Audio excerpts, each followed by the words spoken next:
अध्याय 6 आध्यात्मिक प्राण का संयम। अब हम प्राणायाम की विभिन्न क्रियाओं के संबंध में चर्चा करेंगे। हमने पहले ही देखा है कि योगियों के मत में साधना का पहला अंग फेफड़े की गति को अपने अधीन करना है। हमारा उद्देश्य है शरीर के भीतर जो सूक्ष्म गतियां हो रही हैं उनका अनुभव प्राप्त करना। हमारा मन बिल्कुल बहिर्मुखी हो गया है, वह भीतर की सूक्ष्म गतियों को बिल्कुल नहीं पकड़ सकता। हम जब उनका अनुभव प्राप्त करने में समर्थ होंगे तो उन पर विजय पा लेंगे। यही स्नायविक शक्ति प्रवाह शरीर में सर्वत्र चल रहे हैं। वे प्रत्येक पेशी में जाकर उसको जीवन शक्ति दे रहे हैं, किंतु हम उनका अनुभव नहीं कर पाते। योगियों का कहना है कि प्रयत्न करने पर हम उनका अनुभव प्राप्त करना सीख जाएंगे। कैसे? पहले फेफड़े की गति पर विजय पाने की चेष्टा करनी होगी। कुछ काल तक यह कर सकने पर हम सूक्ष्मतर गतियों को भी वश में ला सकेंगे। अब प्राणायाम की क्रियाओं की चर्चा की जाए। पहले तो सीधे होकर बैठना होगा, देह को ठीक सीधी रखना होगा। यद्यपि मेरुदंड में संलग्न नहीं है, फिर भी वह मेरुदंड के भीतर है। टेढ़ा होकर बैठने से वह अस्त व्यस्त हो जाएगी, अतएव देखना होगा कि वह स्वच्छंद रूप से रहे। टेढ़े बैठकर ध्यान करने की चेष्टा करने से अपनी ही हानि होती है। शरीर के तीनों भाग, वक्ष, ग्रीवा और मस्तक सदा एक रेखा में ठीक सीधे रखने होंगे। देखोगे बहुत थोड़े अभ्यास से यह श्वास प्रश्वास की तरह सहज हो जाएगा। इसके बाद स्नायुओं को वशीभूत करने का प्रयत्न करना होगा। हमने पहले ही देखा है कि जो स्नायु केंद्र श्वास प्रश्वास यंत्र के कार्य को नियमित करता है वह दूसरे स्नायुओं पर भी कुछ प्रभाव डालता है। इसलिए सांस लेना और सांस छोड़ना लय युक्त रूप से करना आवश्यक है। हम साधारणतः जिस प्रकार सांस लेते और छोड़ते हैं वह श्वास प्रश्वास नाम के योग्य नहीं, वह बहुत से अनियमित है। फिर स्त्री और पुरुष के श्वास प्रश्वास में कुछ स्वाभाविक भेद भी हैं। प्राणायाम साधना की पहली क्रिया यह है, भीतर निर्दिष्ट परिमाण में सांस लो और बाहर निर्दिष्ट परिमाण में सांस छोड़ो। इस देह संतुलित होगी। कुछ दिन तक यह अभ्यास करने के बाद सांस खींचने और छोड़ने के समय ओमकार अथवा अन्य किसी पवित्र शब्द का मन ही मन उच्चारण करने से अच्छा होगा। भारत में प्राणायाम करते समय हम लोग श्वास के ग्रहण और त्याग की संख्या ठहराने के लिए 1, 2, 3, 4 इस क्रम से न गिनते हुए कुछ सांकेतिक शब्दों का व्यवहार करते हैं। इसलिए मैं तुम लोगों से प्राणायाम के समय ओमकार अथवा अन्य किसी पवित्र शब्द का व्यवहार करने के लिए कह रहा हूँ। चिंतन करना कि वह शब्द श्वास के साथ लय युक्त और संतुलित से बाहर जा रहा है और भीतर आ रहा है। ऐसा करने पर तुम देखोगे कि सारा शरीर कर्मशः मानो लय युक्त होता जा रहा है। तभी तुम समझोगे यथार्थ विश्राम क्या है। उसकी तुलना में निद्रा तो विश्राम ही नहीं। एक बार यह विश्राम की अवस्था आने पर अतिशय थके हुए स्नायु भी शांत हो जाएंगे और तब तुम जानोगे कि पहले तुमने कभी यथार्थ विश्राम का सुख नहीं पाया। इस साधना का पहला फल यह देखोगे कि तुम्हारे मुख की क्रांति बदलती जा रही है। मुख की शुष्कता या कठोरता का भाव प्रदर्शित करने वाली रेखाएं दूर हो जाएंगी। मन की शांति मुख से फूटकर बाहर निकलेगी। दूसरे तुम्हारा स्वर मधुर हो जाएंगे। मैंने ऐसा एक भी योगी नहीं देखा जिसने गले का स्वर कर्कश हो। कुछ महीने के अभ्यास के बाद ही ये चिन्ह प्रकट होने लगेंगे। इससे पहले प्राणायाम का कुछ दिन अभ्यास करने के बाद प्राणायाम की दूसरी ऊंची साधना ग्रहण करनी होगी। वह यह है, जड़ा अर्थात बाएं नथुने द्वारा फेफड़े को धीरे धीरे वायु से पूरा करो। उसके साथ स्नायु प्रवाह में मन को एकाग्र करो। सोचो कि तुम मानो स्नायु प्रवाह को मेरु मजाल के नीचे भेजकर कुंडलिनी शक्ति के आधारभूत मूलाधार स्थित त्रिकोणाकृति पद पर बड़े जोर से आघात कर रहे हो। इसके बाद इस स्नायु प्रवाह को कुछ क्षण के लिए उसी जगह धारण किए रहो। तत्पश्चात कल्पना करो तुम उस स्नायविक प्रवाह को श्वास के साथ दूसरी ओर से अर्थात पिंगला द्वारा ऊपर खींच रहे हो। फिर दाहिने नथुने से वायु धीरे धीरे बाहर फेंको। इसका अभ्यास तुम्हारे लिए कुछ कठिन प्रतीत होगा। सहज उपाय है, अंगूठी से दाहिने नथुना बंद करके बाएं नथुने से धीरे धीरे वायु भरो। फिर अंगूठे और तर्जनी से दोनों नथुने बंद कर लो और सोचो मानो तुम स्नायु प्रवाह को नीचे भेज रहे हो और सुषुम्ना की मूल देश में आघात कर रहे हो। इसके बाद अंगूठा उठाकर दाहिने नथुने से धीरे धीरे वायु पूर्ण करो और फिर पहले की तरह दोनों नासिका छिद्रों को बंद कर लो। हिंदुओं के समान प्राणायाम का अभ्यास करना इस देश के लिए कठिन होगा, क्योंकि हिंदू बाल्यकाल से ही इसका अभ्यास करते हैं। उनके फेफड़े इसके अभ्यस्त हैं। यहाँ 4 सेकंड से आरंभ करके धीरे धीरे बढ़ाने पर अच्छा होगा। 4 सेकंड तक वायु पूर्ण करो, 16 सेकंड बंद करो और फिर 8 सेकंड में वायु का रेचन करो।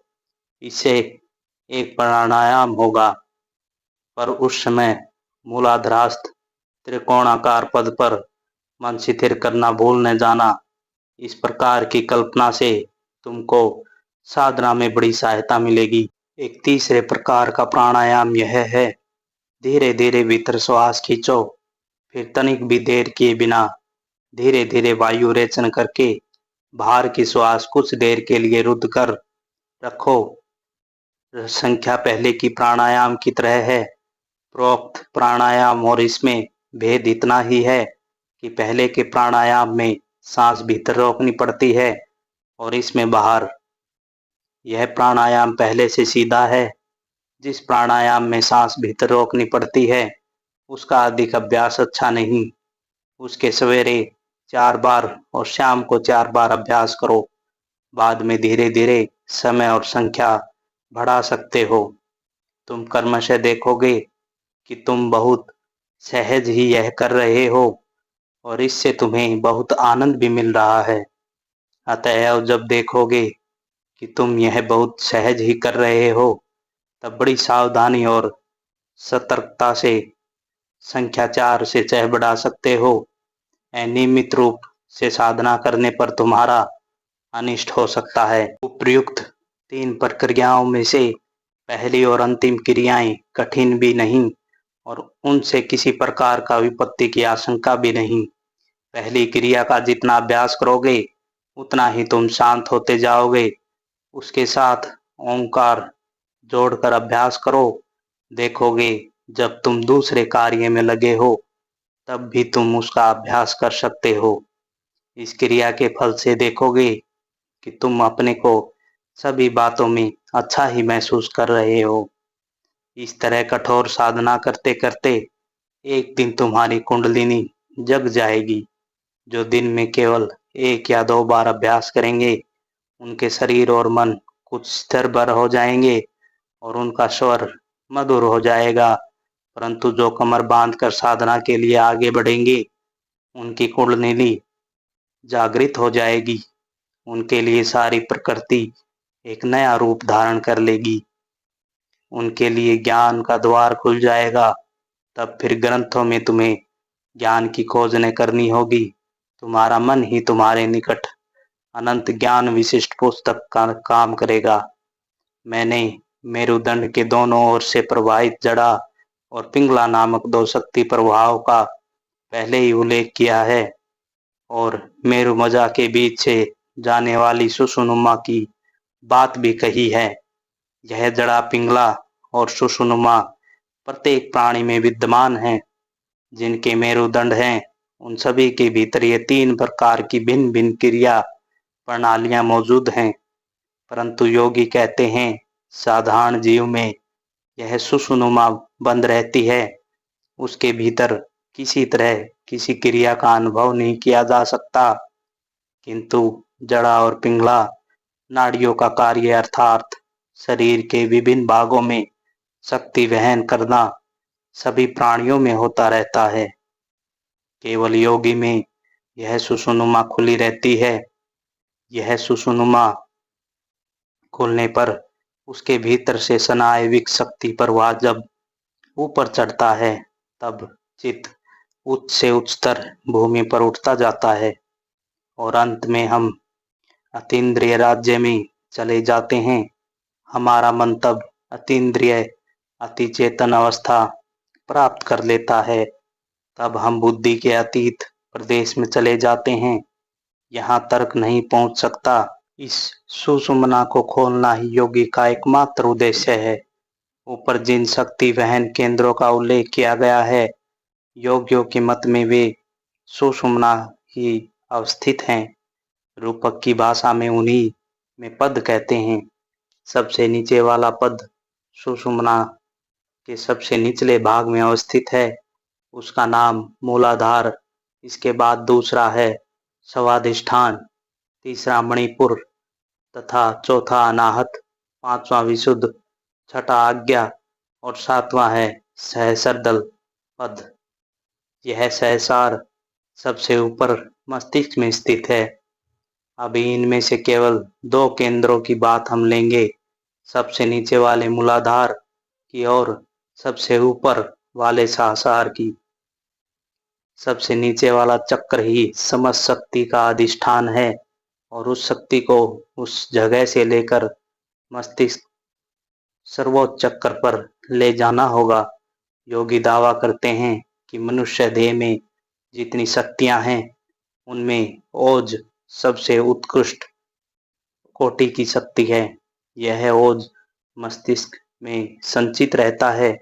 जिसके मस्तिष्क में ओज जितने अधिक परिमाण में रहता है वह उतना ही अधिक बुद्धिमान और आध्यात्मिक बल से बली होता है। एक व्यक्ति बड़ी सुंदर भाषा में सुंदर भाव व्यक्त करता है परंतु लोग आकृष्ट नहीं होते, और दूसरा व्यक्ति न सुंदर भाषा बोल सकता है न सुंदर ढंग से भाव व्यक्त कर सकता है, परंतु फिर भी लोग उसकी बात से मुग्ध हो जाते हैं। वह जो कुछ कार्य करता है उसी में महाशक्ति का विकास देखा जाता है। ऐसी है ओज की शक्ति। यह ओज थोड़ी बहुत मात्रा में सभी मनुष्यों में विद्यमान है। शरीर में जितनी शक्तियां क्रियाशील हैं उनका उच्चतम विकास यह ओज है। यह हमें सदा याद रखना चाहिए कि सवाल केवल रूपांतरण का है। एक ही दूसरी शक्ति में परिणत हो जाती है। भारी संसार में जो शक्ति विद्युत अथवा चुंबकीय शक्ति के रूप में प्रकाशित हो रही है वही कर्मश अभ्यंतरित शक्ति में परिणत हो जाएगी। आज जो शक्तियां पेशियों में कार्य कर रही हैं वे ही कल ओज के रूप में परिणत हो जाएंगी। योगी कहते हैं कि मनुष्य में जो शक्ति काम क्रिया, काम चिंतन आदि रूपों में प्रकाशित हो रही है उसका दमन करने पर वह सहज ही ओज में परिणत हो जाती है। और हमारे शरीर का सबसे नीचे वाला केंद्र ही इस शक्ति का नियामक होने के कारण योगी इसकी ओर विशेष रूप से ध्यान देते हैं। वे सारी काम शक्ति को ओज में परिणत करने का प्रयत्न करते हैं। कामयजी स्त्री पुरुष ही ओज को मस्तिष्क में संचित कर सकते हैं। इसलिए ब्रह्मचार्य ही सदैव सर्वश्रेष्ठ धर्म माना गया है। मनुष्य यह अनुभव करता है कि अगर वह कामुक हो तो उसका सारा धर्म भाव चला जाता है। चरित्र बल और मानसिक तेज नष्ट हो जाता है। इसी कारण देखोगे संसार में जिन जिन संप्रदायों में बड़े बड़े धर्मवीर पैदा हुए हैं, उन सभी संप्रदायों के ब्रह्मचार्य पर विशेष बल दिया है। इसलिए विवाह त्यागी सन्यासियों की उत्पत्ति हुई है। इस ब्रह्मचर्य का पूर्ण रूप से तन मन वचन से पालन करना नितांत आवश्यक है। ब्रह्मचर्य के बिना राजयोग की साधना बड़े खतरे की है, क्योंकि उससे अंत में मस्तिष्क में विषम विकार पैदा हो सकता है।